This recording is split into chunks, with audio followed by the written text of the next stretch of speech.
वाहनों में उपयोग किए जाने वाले ब्रांडेड कंपनियों के नकली ऑयल बनाने की फैक्ट्री जबलपुर में चलाई जा रही थी। नकली ऑयल बनाने का कारोबार कांग्रेस नेत्री का पुत्र कर रहा था। क्राइम ब्रांच और लाडगंज पुलिस की संयुक्त टीम ने भूलन गणेश नगर में दबिश देकर नकली ऑयल बनाकर बेचे जाने के काले कारोबार का खुलासा किया है। कोरोना काल में लगाए गए लॉकडाउन की अवधि के बिजली बिलों का भुगतान करने के लिए विद्युत विभाग ने दुकानदारों को अब पार्ट पेमेंट की सुविधा प्रदान की है। दुकानदार कुल बिल की राशि का 50% जमा कर शेष राशि का भुगतान अब किश्तों में कर सकेंगे। कोरोना काल का असर धार्मिक आयोजनों पर भी देखने को मिल रहा है। लगातार दूसरे वर्ष जबलपुर में भगवान जगन्नाथ की रथ यात्रा स्थगित कर दी गई है। गढ़ा फाटक स्थित प्राचीन जगदीश मंदिर में ही श्रद्धालुओं ने भगवान के दर्शन किए और मंदिर प्रांगण में भगवान के रथ की परिक्रमा कर उनसे वैश्विक महामारी कोरोना के खात्मे की प्रार्थना की। कलेक्ट्रेट में आयोजित समय सीमा की बैठक में सीएम हेल्पलाइन की पेंडेंसी, सुकन्या समृद्धि योजना की प्रगति और अनुकंपा नियुक्तियों के लंबित प्रकरणों की समीक्षा की गई। कलेक्टर कर्मवीर शर्मा ने समस्त विभागीय अधिकारियों को निर्देश दिए हैं कि सीएम हेल्पलाइन की शिकायतों का निराकरण L1 स्तर पर ही सुनिश्चित करें, अन्यथा कार्यवाही होगी। पशुओं के वैक्सीन संधारण के लिए अब परेशानी का सामना नहीं करना पड़ेगा। शासन के दिशा निर्देशों के तहत संभागीय पशु चिकित्सालय में कोल्ड स्टोरेज की स्थापना की गई है। पेट्रोल, डीजल और रसोई गैस सिलेंडर की मूल्य वृद्धि के खिलाफ युवा कांग्रेस कार्यकर्ताओं ने गोला बाजार में विरोध प्रदर्शन किया। युवा कांग्रेस ने आरोप लगाया कि सरकार की गलत आर्थिक नीतियों के कारण कमजोर और मध्यम वर्गीय परिवारों का जीना मुश्किल हो रहा है। सिर्फ ट्यूशन फीस ही लेने और स्कूल नहीं खोलने के मध्य प्रदेश सरकार के आदेश के खिलाफ एमपी बोर्ड के प्राइवेट स्कूलों ने हड़ताल शुरू कर दी है। प्राइवेट स्कूल एसोसिएशन ने एक पत्र जिला प्रशासन को सौंपा है, जिसमें मांग की गई है कि पहली से 12वीं तक की मान्यता एवं नवीनीकरण बिना निरीक्षण, परीक्षण और शुल्क के किया जाए। साथ ही नगर निगम का टैक्स और बिजली का बिल भी माफ किया जाए। शहर के मुक्ति धामों में लकड़ियां रखने के लिए शेड बने हुए हैं, फिर भी खुले में लकड़ियां रखी जा रही है, जिसकी वजह से लोगों को अंतिम संस्कार करने में अधिक समय लग रहा है। गीली लकड़ियां मुसीबत का सबब बनी हुई है, लेकिन जिम्मेदार विभाग और अधिकारी ध्यान नहीं दे रहे हैं। जनमानस के बेहतर स्वास्थ्य के लिए ओपन जिमों का निर्माण जरूरी है। इस मंशा के साथ निर्मल चंद जैन वार्ड के स्पोर्ट्स कॉम्प्लेक्स में ओपन जिम का निर्माण किया गया। आधारताल कटरा मस्जिद के पदाधिकारियों के चुनाव की मतदान प्रक्रिया के पहले ही हंगामा मच गया। स्थिति बिगड़ती इसके पहले ही पुलिस ने मौके पर पहुंचकर मोर्चा संभाल लिया और लोगों को शांत कराया। इस चुनाव प्रक्रिया के दौरान लोगों की उम्मीदवारी पर सवाल उठाए जा रहे थे। पन्ना निवासी एक युवक से शादी रचाने का ड्रामा कर 1,20,000 रुपए की ठगी करने वाली लुटेरी दुल्हन और उसके गिरोह को लाडगंज पुलिस ने दबोच लिया है। पुलिस ने आरोपियों से ठगी की गई रकम में से 58,000 रुपए भी जब्त किए हैं। इस गिरोह से पूछताछ की जा रही है और अन्य वारदातों का भी पता लगाया जा रहा है।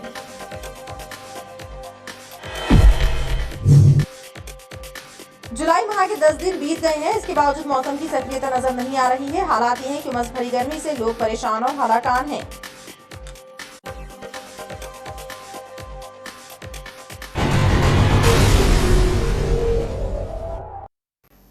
नमस्कार, स्वागत है आपका बीटीवी न्यूज में। आपके साथ मैं हूं सना और आइए करते हैं खबरों की शुरुआत, लेकिन उसके पहले नजर डाल लेते हैं हेडलाइंस पर। समय सीमा की बैठक में कलेक्टर ने लगाई अधिकारियों को फटकार, कहा सीएम हेल्पलाइन की शिकायतों का निराकरण L1 स्तर पर ही करे सुनिश्चित। एमपी बोर्ड के प्राइवेट स्कूलों ने की हड़ताल, ऑनलाइन पढ़ाई कराई बंद। प्राइवेट स्कूल एसोसिएशन ने प्रदेश सरकार के नाम लिखा पत्र जिला प्रशासन को सौंपा। बिजली बिल और नगर निगम का टैक्स एवं मान्यता शुल्क माफ करने की मांग की। मिलावटखोरों और माफियाओं के खिलाफ प्रदेश सरकार की ताबड़तोड़ कार्यवाही जारी। जबलपुर में पकड़ा गया नकली लुब्रिकेंट ऑयल का कारखाना, पुलिस ने बरामद किया नकली ऑयल, वाहनों के ट्यूब और अन्य सामान। इस मामले में कांग्रेस नेत्री के पुत्र का नाम भी आया सामने।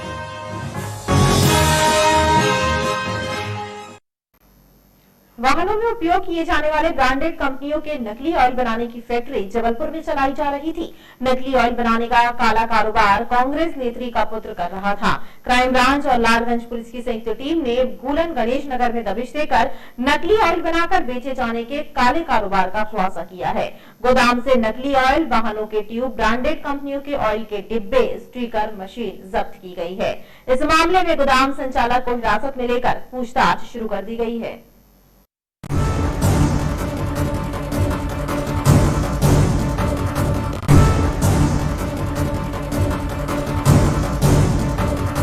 कचपुरा मालगोदाम के पास भूरन गणेश नगर में ब्रांडेड कंपनी का नकली ऑयल बनाने की फैक्ट्री संचालित हो रही थी। नकली ऑयल बनाने का काला कारोबार कांग्रेस नेत्री का पुत्र कर रहा था। क्राइम ब्रांच और लाडगंज पुलिस की संयुक्त टीम ने बड़ी कार्यवाही करते हुए नकली ऑयल बनाने की फैक्ट्री और गोदाम पर छापामार कार्यवाही की। पुलिस की टीम को यहां भारी मात्रा में ब्रांडेड कंपनियों के नाम से बनाए जा रहे नकली ऑयल से भरे डिब्बे और पाउच, वाहनों की ट्यूब के साथ साथ विभिन्न कंपनियों के ऑयल से मिलते जुलते खाली डिब्बे और स्टिकर बरामद हुए। पुलिस ने कुछ ड्रमों से रखा ऑयल भी जब्त किया है। इस फैक्ट्री का संचालन अभिषेक जैन नामक शख्स कर रहा था, जो कि नकली ऑयल तैयार कर बाजार में बेचने का काम करता था। उसके द्वारा ब्रांडेड कंपनियों के पुराने ट्यूब भी प्रेस करके बेचे जाते थे। पुलिस ने गोदाम संचालक को हिरासत में लेकर पूछताछ शुरू कर दी है। फैक्ट्री में नकली ऑयल बनाने वाले संचालक ने बताया कि वह खास तौर पर ग्रामीण क्षेत्रों को टारगेट कर नकली ऑयल और ट्यूब को बेचने का काम करता था। उसकी माने तो ग्रामीण इलाकों में सस्ते ऑयल की डिमांड ज्यादा है। प्रारंभिक पूछताछ में उसने ग्रामीण क्षेत्रों में माल की सप्लाई करने की बात पुलिस को बताई है। थाना लाडगंज और क्राइम ब्रांच की संयुक्त कार्रवाई अभी हुई है, जिसमें हमें सूचना मिली थी कि नकली ऑयल जो है वो बेचा जा रहा है डिब्बों में भर के। तो थाना लाडगंज क्षेत्र में गणेश नगर भूरन बस्ती में एक व्यक्ति अभिषेक जैन, तो उसके यहाँ वो नकली ऑयल मंगाता था, उसको थोड़ा रिफाइन करके कैस्ट्रॉल के डब्बों में भर के बेच रहा है। तो इस पर अभी हमारी रेड हुई है और कार्रवाई जारी है। कितने डब्बे हैं इसके पास और क्या क्या है इस बारे में, और क्या सामान है, कैसे पैक करता है, सारी प्रोसेस क्या है, इस बारे में मीडिया को आगे अवगत कराया जाएगा। तो जी कांग्रेस नेत्री का बेटा बताया जा रहा है कि इस बारे में कुछ जानकारी लगी है, इस तथ्य की जाँच की जाएगी। पुलिस ने फिलहाल फैक्ट्री से बरामद नकली ऑयल और अन्य सामान को जब्त कर लिया है, जिसकी कीमत लाखों रुपए बताई जा रही है। यह कारोबार कब से संचालित हो रहा था और कहां-कहां नकली ऑयल की सप्लाई की जा रही थी, इन सभी बिंदुओं पर पुलिस ने तफ्तीश शुरू कर दी है। बताया जाता है कि फैक्ट्री का संचालन करने वाला शख्स कांग्रेस नेत्री का पुत्र है। पुलिस का कहना है कि इस संबंध में भी जानकारी जुटाई जा रही है। कोरोना काल में लगाए गए लॉकडाउन की अवधि के बिजली बिलों का भुगतान करने के लिए विद्युत विभाग ने दुकानदारों को अब पार्ट पेमेंट की सुविधा प्रदान की है। दुकानदार कुल बिजली के बिल की राशि की 50% राशि जमा कर शेष राशि का भुगतान अब किश्तों में कर सकेंगे। इसके अलावा लॉकडाउन की अवधि के पहले के बिल भुगतान न करने वालों को विभाग ने नोटिस भी जारी किए हैं। कोरोना काल में लगाए गए लॉकडाउन के अनलॉक होने के बाद दुकानदार बिजली बिलों के भुगतान को लेकर चिंतित और परेशान नजर आ रहे हैं। ऐसे में विद्युत कंपनियों ने दुकानदारों को बिजली बिल की राशि का 50% भुगतान किश्तों में अदा करने की सुविधा प्रदान की है। इसके साथ ही लॉकडाउन की अवधि के पहले जिन दुकानदारों ने विद्युत बिल की राशि जमा नहीं की है, उन्हें अब बिल का भुगतान करने नोटिस जारी किया जा रहा है। ऐसे उपभोक्ताओं के विरुद्ध कनेक्शन विच्छेद की कार्यवाही की जाएगी। वर्तमान में सबसे पहले जो कोरोना काल के पहले से उपभोक्ताओं ने पैसा जमा नहीं किया था, मीन्स फरवरी मार्च में, पहले हम प्रायोरिटी उनको नोटिस देकर उनको सचेत कर रहे हैं कि वे जमा करें, अन्यथा डिस्कनेक्शन की कार्रवाई होगी। इसके अलावा जो हमारा कोरोना पीरियड में मार्केट वगैरह बंद था, इसमें हमने उपभोक्ताओं के उनकी सुविधा अनुसार 50% तक की हम पार्ट पेमेंट की सुविधा दिए हैं, ताकि वह अपनी किस्त में जमा कर सकें। दरअसल लॉकडाउन की अवधि में बाजार बंद रहने के बाद दुकानदार बिजली के बिलों के भुगतान को लेकर चिंतित नजर आ रहे थे। दुकान संचालकों ने अनलॉक के बाद बिजली बिलों के भुगतान में छूट प्रदान करने की मांग विद्युत विभाग से की थी। कोरोना काल का असर धार्मिक आयोजनों पर भी देखने को मिल रहा है। लगातार दूसरे वर्ष जबलपुर में भगवान जगन्नाथ की रथ यात्रा स्थगित कर दी गई है। गढ़ा फाटक स्थित प्राचीन जगदीश मंदिर में ही श्रद्धालुओं ने भगवान के दर्शन किए और मंदिर प्रांगण में भगवान के रथ की परिक्रमा कर उनसे वैश्विक महामारी कोरोना के खात्मे की प्रार्थना की। वैश्विक महामारी कोरोना का असर धार्मिक कार्यक्रमों और आयोजनों पर भी पड़ा है। जबलपुर में लगातार दूसरे वर्ष भगवान जगन्नाथ जी की रथ यात्रा स्थगित कर दी गई है। गढ़ा फाटक स्थित प्राचीन मंदिर से इस वर्ष भी जगन्नाथ भगवान की रथ यात्रा नहीं निकाली जा रही है। भक्तों ने मंदिर में ही भगवान जगन्नाथ के दर्शन किए और मंदिर प्रांगण में भगवान के रथ की परिक्रमा की। जगन्नाथ रथ यात्रा स्थगित होने के बाद मंदिर आने वाले श्रद्धालुओं से मंदिर समिति ने कोरोना गाइडलाइन का पालन कराया और सामाजिक दूरी के नियम के साथ भक्तों ने भगवान के दर्शन किए। पूरे जबलपुर ने भी कोरोना का दंश झेला, इसलिए इस तरह इस बार शोभा यात्रा जो निकलती रही जगदीश मंदिर गढ़ा फाटक से भव्य रूप था, लेकिन इस बार नहीं निकल रही है। भगवान जगन्नाथ प्रभु मंदिर में विराजे हैं। सभी भक्त धीरे धीरे आकर सोशल डिस्टेंसिंग के साथ इस जगदीश मंदिर में दर्शन कर रहे हैं बारी बारी से, और इसी तरह ये क्रम दिन भर चलेगा। हम सभी जगन्नाथ प्रभु के चरणों में नमन करते हैं और चाहते हैं कि इन बीमारियों से इस देश को निजात दिलाएं। जगदीश मंदिर गढ़ा फाटक के पुजारियों ने बताया कि मंदिर लगभग 500 वर्ष पुराना है और तभी से प्रतिवर्ष भगवान जगन्नाथ जी की रथ यात्रा का आयोजन भी किया जा रहा है, लेकिन दूसरे वर्ष कोरोना महामारी के चलते रथ यात्रा स्थगित रखी गई है। जगन्नाथ जी के हाथ को जगत बता रहे महान, ये जगन्नाथ जी का जो प्रसाद है, एक कण भी जिसके पेट में जाएगा वो महानता का प्रतीक माना गया है। इसलिए ये पर्व जो है तो बड़े धूमधाम से मनाया जाता है और सभी लोग जो है तो बड़े श्रद्धालु लोग जो है श्रद्धा भाव से मनाते हैं। मंदिर में आने वाले भक्तों को भगवान जगन्नाथ का प्रसाद भी वितरित किया जा रहा है। कलेक्ट्रेट में आयोजित समय सीमा की बैठक में सीएम हेल्पलाइन की पेंडेंसी, सुकन्या समृद्धि योजना की प्रगति और अनुकंपा नियुक्तियों के लंबित प्रकरणों की समीक्षा की गई। कलेक्टर कर्मवीर शर्मा ने समस्त विभागीय अधिकारियों को निर्देश दिए हैं कि सीएम हेल्पलाइन की शिकायतों का निराकरण L1 स्तर पर ही सुनिश्चित करें, अन्यथा कार्यवाही होगी। कलेक्ट्रेट में आयोजित समय सीमा की बैठक में सीएम हेल्पलाइन की शिकायतों का मुद्दा छाया रहा। स्वास्थ्य विभाग, शिक्षा विभाग, राजस्व विभाग, बिजली विभाग और स्वच्छता विभाग की सबसे ज्यादा शिकायतें लंबित हैं। कई शिकायतें L4 स्तर तक पहुंच गई हैं। इस मामले को लेकर कलेक्टर कर्मवीर शर्मा ने अधिकारियों को निर्देश दिए हैं कि L1 स्तर पर ही शिकायतों का निराकरण कराएं। वो आप अभी जो भी सस्पेक्ट हैं वहाँ पर दो लोग हैं अभी फिलहाल, दर्द है उनमें से कोई पॉजिटिव तो नहीं आया, देख लीजिए। दो लोग सस्पेक्ट हैं, उनके कॉन्टेक्ट ट्रेसिंग करेगी, उनकी भी कोई रिपोर्ट देखिए, सस्पेक्ट वाले की रिपोर्ट अलग, किसी पॉजिटिव अलग। समीक्षा बैठक में सुकन्या समृद्धि योजना एवं विभागों में लंबित अनुकंपा प्रकरणों की समीक्षा भी की गई और प्रभावी तरीके से कार्य करने के निर्देश दिए गए। पशुओं के वैक्सीन संधारण के लिए अब परेशानी का सामना नहीं करना पड़ेगा। शासन के दिशा निर्देशों के तहत संभागीय पशु चिकित्सालय में कोल्ड स्टोरेज की स्थापना की गई है। अब एक ही स्थान पर पशुओं के द्रव्य टीकों का संधारण कर उन्हें क्षेत्रीय कार्यालयों और अस्पतालों तक भेजा जा सकेगा। पशुओं की वैक्सीन संधारण के लिए संभागीय पशु चिकित्सालय में कोल्ड स्टोरेज तैयार किया गया है। इस कोल्ड स्टोरेज में पशुओं के द्रव्य टीकों का संधारण किया जा सकेगा। उप संचालक पशु चिकित्सा सेवाएं डॉक्टर S.K. वाजपेयी ने बताया कि शासन के दिशा निर्देशों के तहत प्रत्येक जिले में कोल्ड स्टोरेज तैयार किया जा रहा है। इन कोल्ड स्टोरेज में पशुओं का टीका द्रव्य का संधारण किया जाएगा। इन कोल्ड स्टोरेज से क्षेत्रीय संस्थाओं में टीकों का वितरण किया जाएगा। हम लगभग सभी गाय, गोवंशी, भैंसवंशी और जो भी बकरी, बकरे और अन्य पशु हैं, इनकी भी संख्या हमारे ज़िले में लगभग 5 लाख के ऊपर है। ऐसी स्थिति में वैक्सीनेशन के टीका द्रव्य के संधारण के लिए एक हमारे पास बहुत बड़ी समस्या जाती थी, जो इस कोल्ड स्टोरेज के बनने के बाद ये हमारे लिए सहूलियत रहेगी और हम पर्याप्त मात्रा में जो वैक्सीन है, टीका द्रव्य है, इसको एक साथ अपने मुख्यालय पर, जिला मुख्यालय स्तर पर संधारित कर सकते हैं और यहाँ से कोल्ड चेन मेंटेन करते हुए हम उसको अपने क्षेत्रीय संस्थाओं में वितरण का कार्य कर सकेंगे।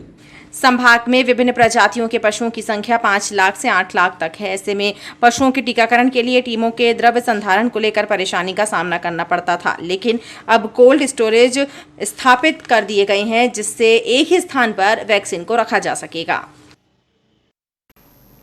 पेट्रोल, डीजल और रसोई गैस सिलेंडर की मूल्य वृद्धि के खिलाफ युवा कांग्रेस कार्यकर्ताओं ने गोरा बाजार में विरोध प्रदर्शन किया।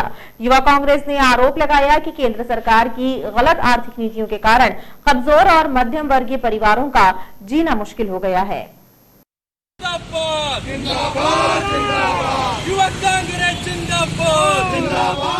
महंगे होते पेट्रोलियम पदार्थों के खिलाफ कांग्रेस का विरोध प्रदर्शन लगातार जारी है। युवा कांग्रेस कार्यकर्ताओं ने गोरा बाजार चौक पर विरोध प्रदर्शन करते हुए आरोप लगाया कि आसमान छूती पेट्रोल डीजल की कीमतों के कारण महंगाई चरम पर पहुंच गई है। मध्यम श्रेणी परिवारों का जीना मुश्किल हो रहा है। युवा कांग्रेस एवं NSY के नेतृत्व में गोरा बाजार चौगड्डे में पेट्रोल, डीजल, गैस के बढ़ते दामों को लेकर विरोध प्रदर्शन रखा गया था, जिसमें हमने केंद्र सरकार से मांग की है कि जिस प्रकार से पेट्रोल, डीजल के दाम बढ़ाए जा रहे हैं, उस पर अंकुश लगाया जाए। युवा कांग्रेस कार्यकर्ताओं का कहना है कि पेट्रोल डीजल मूल्य वृद्धि वापस होने तक उनका यह आंदोलन जारी रहेगा। सिर्फ ट्यूशन फीस ही लेने और स्कूल नहीं खोलने के मध्य प्रदेश सरकार के आदेश के खिलाफ एमपी बोर्ड के प्राइवेट स्कूलों ने हड़ताल कर दी है। प्राइवेट स्कूल एसोसिएशन ने एक पत्र जिला प्रशासन को सौंपा है, जिसमें मांग की गई है कि पहली से 12वीं तक की मान्यता एवं नवीनीकरण बिना निरीक्षण, परीक्षण और शुल्क के किया जाए। साथ ही नगर निगम का टैक्स और बिजली बिल भी माफ किया जाए। प्राइवेट स्कूल एसोसिएशन के सदस्यों ने मुख्यमंत्री शिवराज सिंह चौहान के नाम लिखा पत्र जिला प्रशासन को सौंपा है, जिसमें मांग की गई है कि कोरोना काल में निजी स्कूल लगातार बंद रहे हैं, इसलिए उनकी मान्यता और संबद्धता नवीनीकरण शुल्क माफ किया जाए। नगर निगम का टैक्स और बिजली बिल भी माफ कराया जाए। साथ ही आरटीई के देयकों का भुगतान बिना जाँच कराया जाए।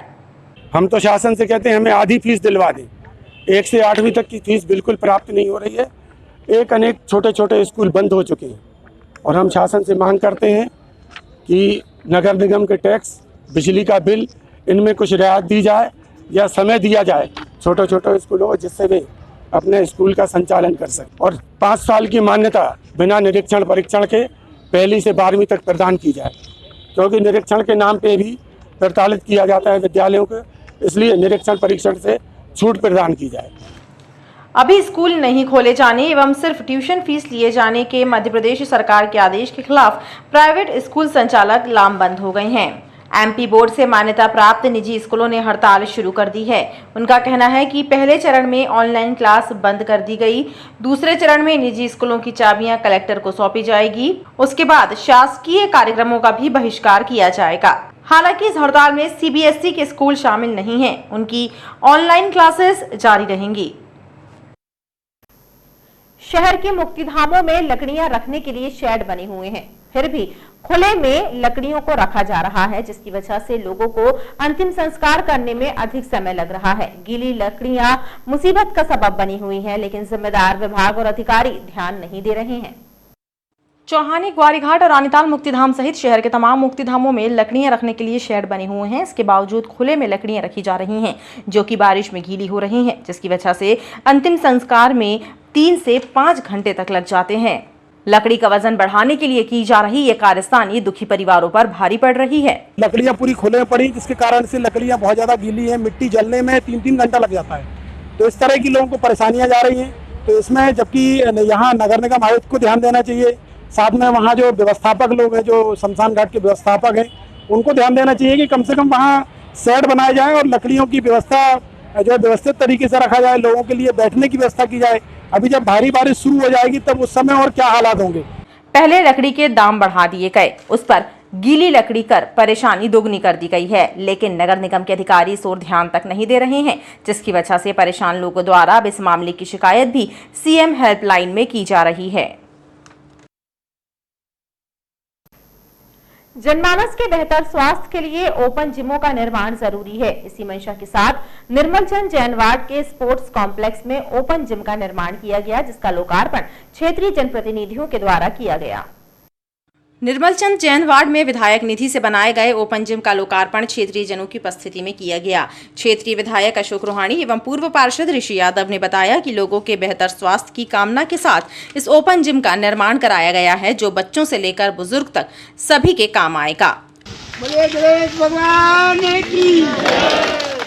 माननीय विधायक जी का धन्यवाद करना चाहते हैं कि व्यक्ति के स्वास्थ्य की चिंता करते हुए उन्होंने जहां एक और टीकाकरण अभियान लगातार वार्ड में चालू रखा है, साथ ही साथ उनके व्यायाम के लिए यहां पर ओपन जिम को भी स्थापित किया है। प्रत्येक व्यक्ति यहां पर जो यहां कॉम्प्लेक्स के अंदर आता है, उसका लाभ लेकर अपने स्वास्थ्य की दृष्टि से मजबूती प्रदान होती है उसे, और कोरोना से लड़ने के लिए यह एक बहुत अच्छा विषय हमारे बीच में है। गौरतलब है कि कोरोना काल ने इंडोर जिम की अपेक्षा ओपन जिम का महत्व बढ़ा दिया है। इस तरह से ये ज्यादा उपयोगी साबित हो रहे हैं। आधारताल कटरा मस्जिद के पदाधिकारियों के चुनाव की मतदान प्रक्रिया के पहले ही हंगामा मच गया। स्थिति बिगड़ती इसके पहले ही पुलिस ने मौके पर पहुंचकर मोर्चा संभाल लिया और लोगों को शांत कराया। इस चुनाव प्रक्रिया के दौरान कुछ लोगों की उम्मीदवारी पर सवाल उठाए जा रहे थे। आधारताल कटरा मस्जिद में सदर साहब का चुनाव संपन्न होता है, इसके पहले ही हंगामा खड़ा हो गया। कुछ लोगों की उम्मीदवारी पर ऐतराज जताने वाले और समर्थन करने वालों के बीच नोकझोंक हो गई। नोकझोंक मारपीट में तब्दील होती, इसके पहले ही पुलिस ने मोर्चा संभाल लिया और लोगों को शांत कराया ताकि शांतिपूर्ण ढंग से मतदान प्रक्रिया संपन्न हो सके। कटरा मस्जिद का जो सदर साहब का चुनाव है वो मनोनयन किया जाना, उसको लेके आपस में कुछ मत भिन्नता है। वो सहमति इनमें लगभग बन गई है कि 4 प्रत्याशी जो कल तक थे इसमें सदर साहब के चुनाव में, तो वो चारों प्रत्याशी रहेंगे और दोपहर की नमाज के बाद जो है उसमें ये मतदान प्रक्रिया के माध्यम से उनका चुनाव कर लिया जाएंगे। ऐसी सहमति, आम सहमति इनमें बन गई। बाकी खैरियत है, शांति है, पुलिस बल भी उपस्थित रहेगा उस समय। हालांकि मस्जिद कमेटी की तरफ से इस हंगामे और आपत्तियों को लेकर कोई अधिकृत बयान जारी नहीं किया गया। पन्ना निवासी एक युवक से शादी रचाने का ड्रामा करके 1,20,000 रुपए की ठगी करने वाली लुटेरी दुल्हन के गिरोह को लाडगंज पुलिस ने दबोच लिया है। इस मामले में एक महिला सहित 4 आरोपी गिरफ्तार किए गए हैं, लेकिन नकली दुल्हन बनी महिला और उसका पति अभी भी फरार है। आरोपियों से पुलिस ने ठगी की गई रकम में से 58,000 रुपए भी जब्त किए हैं। पन्ना से आए एक परदेसी युवक के साथ शादी का ड्रामा रचाकर 1,20,000 रुपए की ठगी करने वाली नकली दुल्हन के गिरोह का पुलिस ने पर्दाफाश कर लिया है। इस मामले में पुलिस ने एक महिला सहित उसके 3 अन्य साथियों को गिरफ्तार किया है। चौंकाने वाली बात यह है कि युवक के साथ ठगी करने वाली नकली दुल्हन सुमन जैन पहले से ही शादीशुदा थी और उसने अपने पति और गिरोह के अन्य सदस्यों के साथ मिलकर ठगी की इस अनोखी वारदात को अंजाम दिया। इस पूरे मामले में पुलिस ने अब तक पनागर निवासी ज्योति कुशवाहा, गढ़ा फाटक निवासी आशीष तिवारी, विपिन जैन और सुनील ठाकुर को गिरफ्तार किया है। इस मामले में पुलिस को अब नकली दुल्हन बनी सुमन जैन और उसके पति भानु उर्फ विवेक जैन की तलाश है। बाद में ये भी पता चला कि ये जो अंजलि तिवारी है उसका एक्चुअल नाम है सुमन जैन, और जो विकास तिवारी जो उसका भाई बता रहा था वो उसका भाई नहीं, उसका पति है और उसका नाम भानु उर्फ विवेक जैन है। और इस पर 420, 170 धारा के अंतर्गत अपराध पंजीबद्ध किया गया है और इसमें 4 आरोपी रजनी तिवारी, आशीष तिवारी, विपिन जैन और सुनील ठाकुर को गिरफ्तार कर लिया गया है। इसमें 58,000 रुपये की रिकवरी भी हुई है और इसमें हमारी थाना लॉर्डगंज की टीम ने बहुत अच्छा काम किया है। इस पूरे मामले में एक अधिवक्ता का नाम भी सामने आया है, जिसके बारे में भी पूछताछ कर पता लगाया जा रहा है। जुलाई माह के 10 दिन बीत गए हैं, बावजूद इसके मानसून की सक्रियता नजर नहीं आ रही है। हालात ये हैं कि उमस भरी गर्मी से लोग परेशान हैं और हलाकान हैं। इसके अलावा बारिश न होने से जलाशयों के जलस्तर पर भी असर पड़ रहा है। पिछले दिनों मौसम विभाग ने भी मानसून के जल्द सक्रिय होने की संभावना व्यक्त की थी और अच्छी बारिश होने की उम्मीद जताई थी। जुलाई माह के 10 दिन बीत गए हैं, लेकिन जैसी बारिश इन दिनों होती है वैसी एक दिन भी नहीं हो पाई। मानसून की सक्रियता नजर नहीं आने और बारिश न होने के कारण उमस भरी गर्मी से लोग परेशान हैं। तापमान में भी वृद्धि दर्ज की जा रही है। ऐसे में लोगों को बारिश का इंतजार है। बारिश न होने से जलाशयों का जलस्तर भी घट रहा है। ऐसे में बारिश जल्द होने का लोग इंतजार कर रहे हैं। पिछले दिनों मौसम विभाग ने मानसून के जल्द सक्रिय होने और अच्छी बारिश होने की संभावना व्यक्त की थी, लेकिन मौसम के मिजाज उम्मीदों पर पानी फेरते नजर आ रहे हैं। तापमान भी सामान्य से अधिक है, जिससे गर्मी का एहसास हो रहा है। जिले में बीते 24 घंटे में बारिश ट्रेस नहीं की गई है। इस सीजन में अब तक 203.1 मिलीमीटर वर्षा रिकॉर्ड की गई है। खबरों का सिलसिला लगातार जारी रहेगा। आप देखते रहिए BTV न्यूज।